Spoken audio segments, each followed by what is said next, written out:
Well, starting with the historicity of Jesus and whether or not he actually existed, I think scholars have pretty much settled that, where if you ask just about any scholar out there, they'll tell you he did exist. He was born, he lived, he died, he was crucified by the Romans.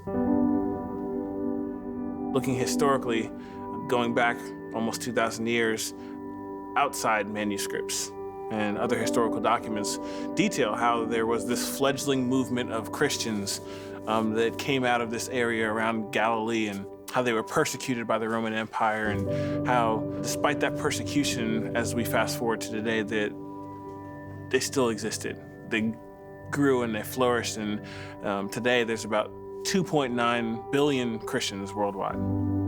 So historically, there's this picture, this story of what shouldn't have been.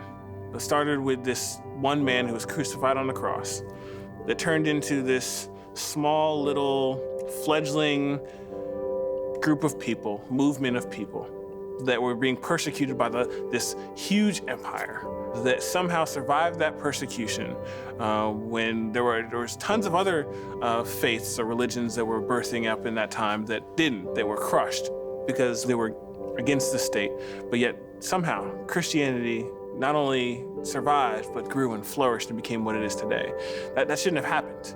That in and of itself was kind of a miracle. So just looking at it historically, that is a miracle, and that is an argument for the truth and the existence of Christianity. It's real, it's tangible, it survived, it's been somewhat proven. Not to, again, neglect that there's been some evil and some horrible things done in the name of Christianity over time. They haven't always been the ones that were persecuted, but have sometimes been the persecutors. But still, at the end of the day, we're human.